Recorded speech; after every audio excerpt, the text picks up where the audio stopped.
ওই দিকটা যা, ওই দিকটা গিয়ে দেখ ভালো করে।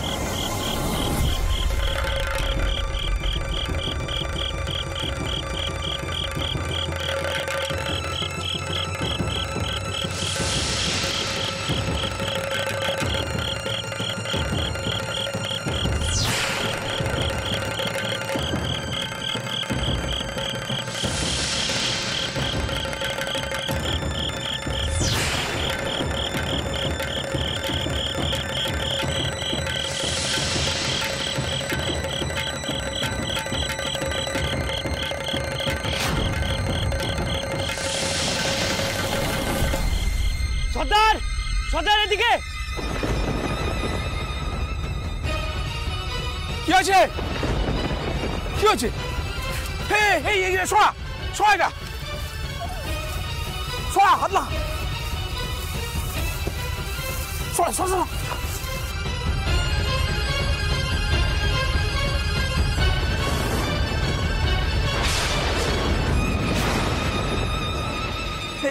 কি এ তো সেজাই বাবু, সেজাই বাবুকে পাওয়া গেছে, সেজাই বাবুকে পাওয়া গেছে। কে কোথায় আছো? শিগগির এসো, সেজাই বাবুকে পাওয়া গেছে। শিগগির এসো, কে কোথায় আছো? শিগগির এসো, সেজাই বাবুকে পাওয়া গেছে।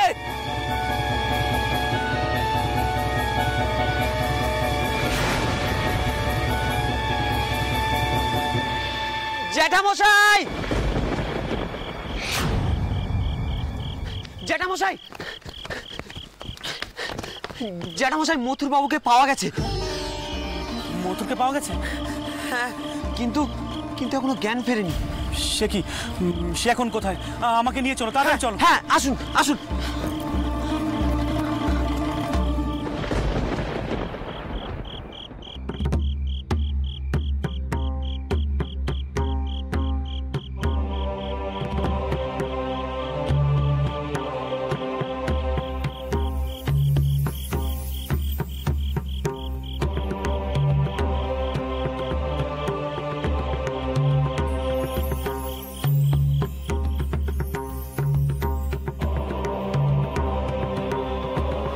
স্বাস্থ্য পড়ছে না রানীমা।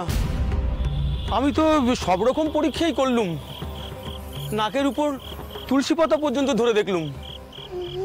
না না, এ হতে পারেনি, এ হতে পারে, এ হতে পারেনি। এত বড় সর্বনাশ কিছুতেই হতে পারেনি, কিছুতেই হতে পারেনি।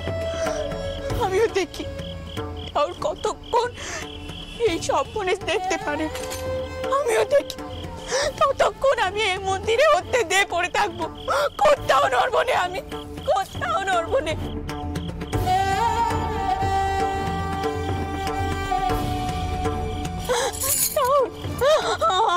আমি তোমার কাছে এখানে পড়ে থাকবো, মথুরকে নিয়ে আমি তবেই বাড়ি ফিরবো।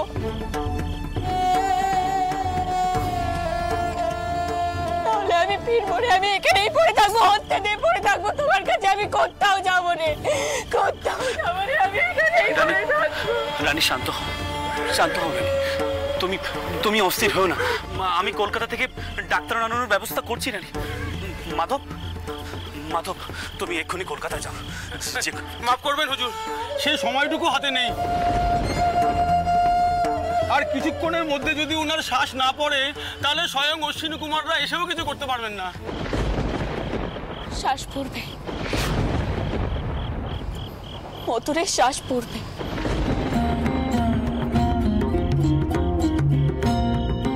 সে যে আমার ব্যাটার জায়গা নিয়েছে, সে বাঁচবেই।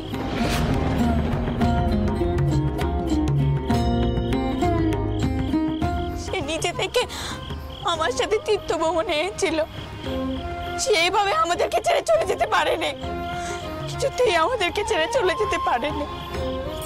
মা, মা তুমি দয়া করো মা, তুমি তো সব কিছু জানো মা, তাও কেন এমন ধরা করছো তুমি?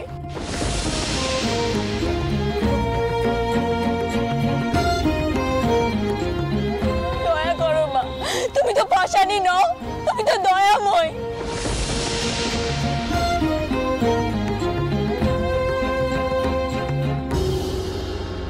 দয়া করো মা, দয়া করো, তোমার সন্তানকে তুমি রক্ষা করো মা। রক্ষে করো তুমি, রক্ষে করো।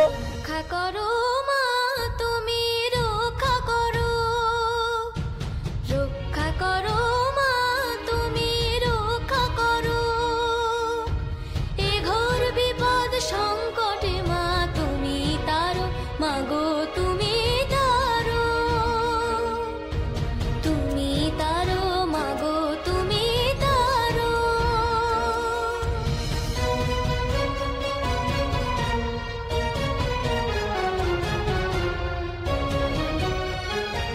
রানী রানী রানী রানী, ও কি করছো তুমি? তোমার হাত যে পুড়ে যাবে রানী। তোমার যা হয় হোক, আমি তার পরোয়া করি নে, কিন্তু মথুরের জীবন আমি নষ্ট হয়ে যেতে দেব না।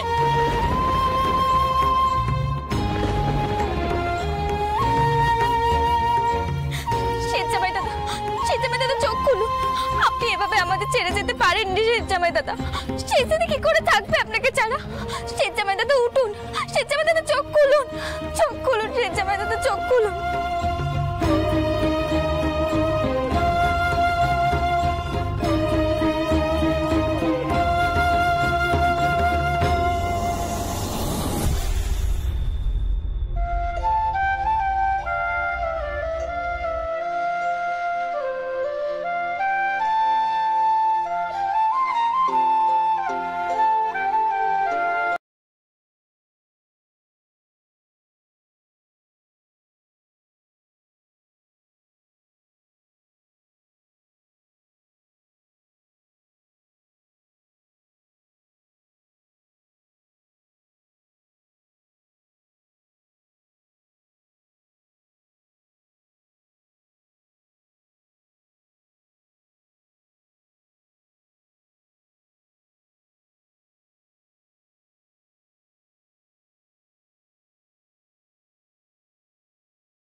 এখন কেমন লাগছে বাবা, কেমন লাগছে?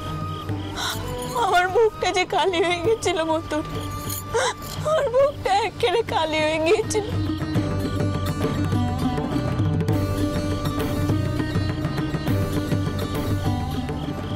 তোমরা সকলে যে আমার বুকের পাঁজর, তোমাদের কাউকে যে আমি হারাতে পারবো না মতো, কাউকে হারাতে পারবো। মধু, এখন কেমন বোধ করছো বাবা? তোমাকে খুঁজে পেয়েছি এইটের। আমি বড় ভয় পেয়েছিলাম বাবা, বড় ভয় পেয়েছিলাম।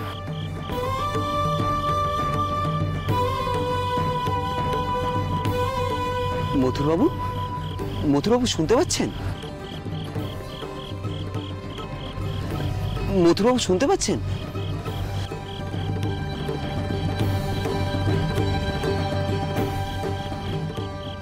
তোদের উপরে মায়ের কৃপা হয়েছে রে মেয়ে।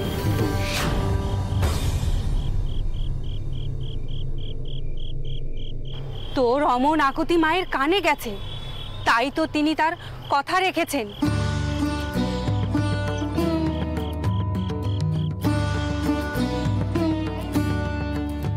তোর অমন আকুতিতে মা শান্ত হয়েছেন। তোরা মায়ের পুজো দে, আর এই অবিশ্বাসীকে বল মায়ের চরণে পুজো দিতে।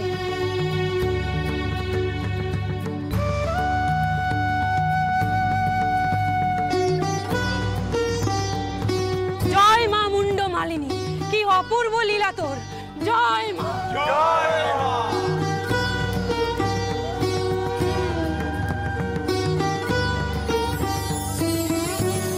নিশ্চয়ই পুজো দেবো মা, নিশ্চয়ই পুজো দেবো।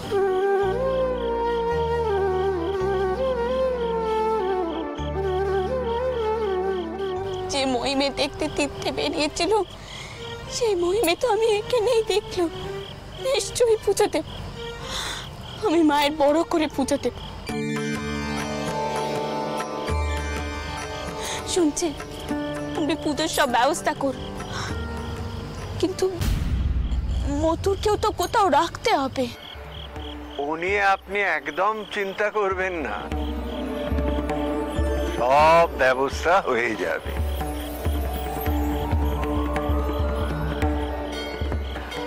মায়ের কৃপা দৃষ্টি পড়েছে আপনাদের উপর, কোনো স্বাদ কি আর অপূর্ণ থাকবে?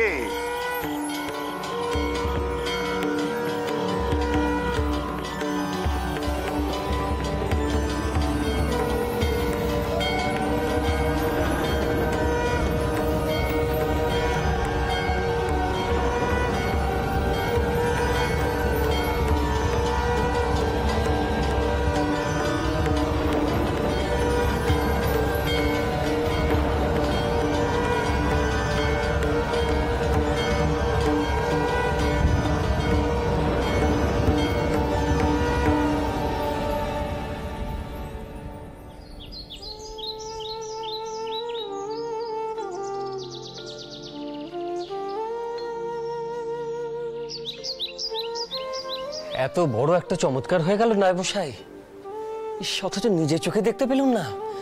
বড় আফসোস হচ্ছে জানেন, সত্যি বড়।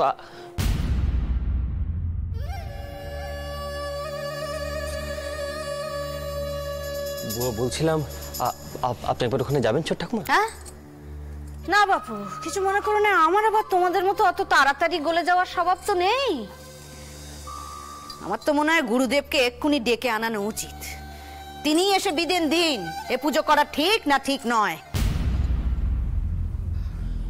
এর মধ্যেও আপনি ঠিক বেঠিক দেখছেন ছোট ঠাকুমা?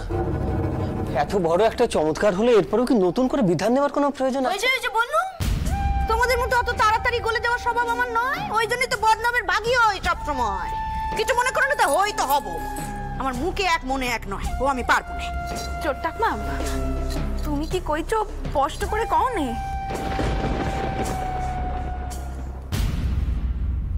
এ বাড়ি হলো বৈষ্ণব বাড়ি, এখানে দুর্গ উৎসব পর্যন্ত সেই মতে হয়।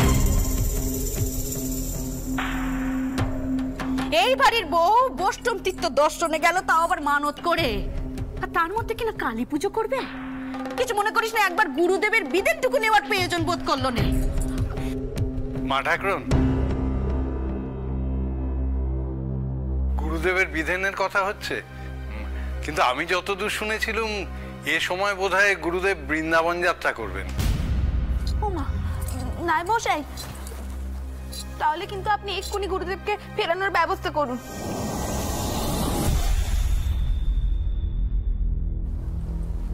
এত বড় একখানা সর্বনেশ ঘটে গেল, পুজো টুজো করতে গিয়ে যদি আরেকখানা সর্বনেশ ঘটে।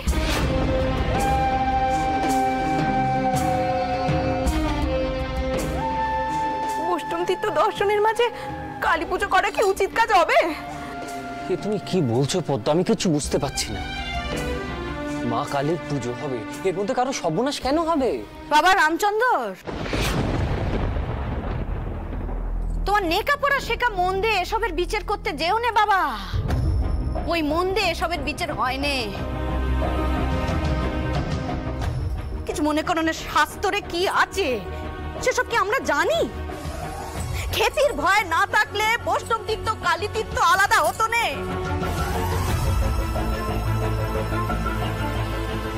তুমি কখনো দেখেছো বৈষ্ণব তীর্থে কালী প্রীতিমে? তাদের মধ্যে কোনো মিলমিশ নেই। সমস্যা কোথায় জানো তো? বউ যে এসব জানে না তা তো নয়, জানে, তবু কিছু মনে করো না, গুরুদেবের কথাখানা ওর মাথায় আসেনি। একটার পর একটা বিপত্তি হচ্ছে। এবছর নিশ্চয়ই কোনো অনাচার হয়েছেই।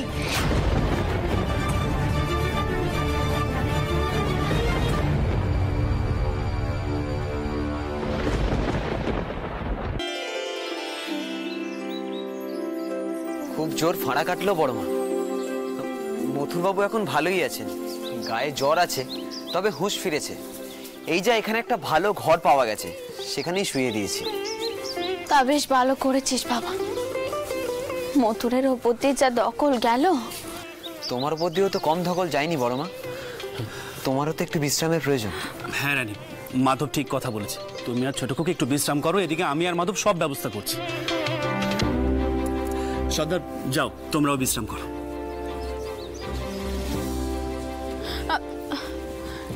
শুনছেন,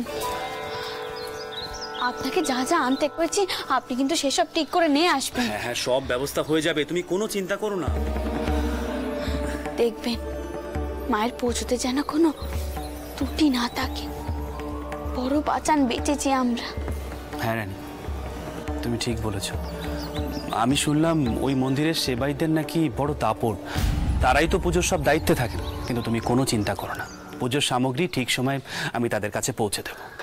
সেটা দেখবেন, রঘুবীরের নাম করে বেরিয়েছিলাম, পথে মা কালীর দর্শন হয়ে গেল। মা এবার এসো, ঘরে চলো দেখিনি, একটু বিশ্রাম নেবে। আমার তো তেমন কিছু হয়নি, আমি সকলে দেখাশোনা করতে পারবো। আর দাদা, তুমি আর বাবা মশাই নিশ্চিন্তে মন্দিরে যাও। হয়েছে বাপু হয়েছে, আর গিন্নি পানা করতে হবে না তোমায়। চলো এবার ভেতরে চলো, এসো।